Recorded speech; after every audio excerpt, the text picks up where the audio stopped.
നാളെന്നാ ഭരണിയ പ്രസന്ന വദനം മദനോ ശാന്തയെ പ്രശ്നമാണല്ലോ. പുള്ളി ഗംഗയിലല്ല, ഗോവയില് പുള്ളി 3/4 മുട്ട അടിച്ചു പൊളിച്ച് കറങ്ങി നടക്കുക സൂപ്പറായിട്ട്.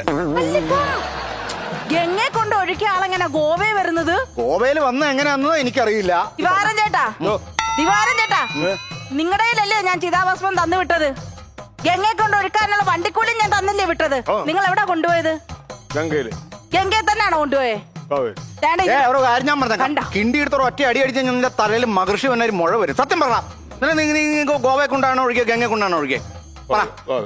കേട്ടോ, കബഡി കള്ളം പറയില്ല, കബഡി സത്യമാ, കബഡി സത്യം. നിങ്ങൾ അങ്ങനെ കുറ്റപ്പെടുത്തുന്ന കാര്യമൊന്നുമില്ല. തീർത്ഥാടനത്തിന് പോകണമെന്ന് ട്രാൻസ്പോർട്ട് ബസ് കൊടുത്ത് പോകുന്നുണ്ടായിരുന്നു. ഞാൻ അതിൽ കയറിയിരുന്നു. നേരം എടുത്തപ്പോ തീർത്ഥാടന സ്ഥലം എത്തിയെന്ന് പറഞ്ഞു. ഞാൻ പുറത്തേക്ക് ഇറങ്ങിയപ്പോ പറയുന്നു ഗോവയാണെന്ന്.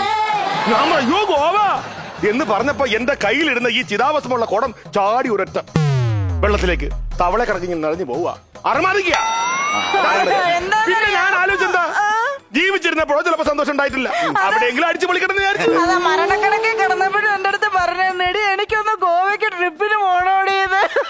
ആഗ്രഹം സാധിച്ചു കൊടുത്തു ഞാൻ തന്നെ. അപ്പൊ എന്നെ കുറ്റപ്പെടുത്താമോ ശോഭ? സാധനമുണ്ട്. നിങ്ങളുടെ ഭർത്താവ് വഞ്ചിച്ചോണ്ടിരിക്കുക. ഇനി എങ്ങനെ വഞ്ചിക്കാം? മരിച്ച ആളിനി വഞ്ചിക്കും. ഞാൻ എന്റെ പ്രശ്നവശാൽ നോക്കിയപ്പോ കണ്ടത് പുള്ളി ഒറ്റക്കല്ല അറമാദിക്കുന്നത്. ബിക്കിനി ഇട്ടുകൊണ്ട് നടക്കുന്ന ഒരു പെണ്ണ് ഈ പുള്ളിയുടെ കയ്യിൽ പിടിച്ചുകൊണ്ട് നടക്കുന്നു. അല്ല മദാമമാരും ആണോ? മദാമയല്ല. ഈ അടുത്ത കാലത്തെങ്ങാനും വിയോഗങ്ങൾ വല്ലതും നടന്നിട്ടുണ്ട് സ്ത്രീകളുടെ? ചേട്ടന്റെ ഭാര്യ മരിച്ചു പോയില്ലേ? ഈ അടുത്തടുത്തായിരുന്നു. നിങ്ങളുടെ വരുന്നത് കാലിന്റെ മുട്ടിന്റെ തൊട്ടുമേളിലായിട്ട് ഒരു മറുക ഉള്ള സ്ത്രീയാണോ? എനിക്ക് അങ്ങനെയാണെങ്കിൽ എന്റെ പ്രശ്നത്തിൽ കാണാൻ പറ്റുന്നത്. രമണി, രമണി എന്റെ പെണ്ണ് കബഡി കള്ളം പറയല. അവള് ബിക്കിനി ഇടൂല. നീ കാണാതപ്പോ അവള് ബിക്കിനിയൊക്കെ ഇടും. സ്വാമി അവരുണ്ടവരാണ്. കള്ളത്തരം വരരുത്. അങ്ങനെ സ്വാമിയാണെന്ന് നോക്കൂല. സഹോദരി സഹോദരന്മാരെപ്പോഴാണ് അവർ കഴിയുന്നത്. എടാ ഏത് സഹോദരി സഹോദരനാ ഫ്രഞ്ച് ജ്യൂസ് അടിച്ചിട്ട് മണലിൽ കിടന്ന് ഉരുളണത്? കബഡി കള്ളം പറയില്ലെന്ന്.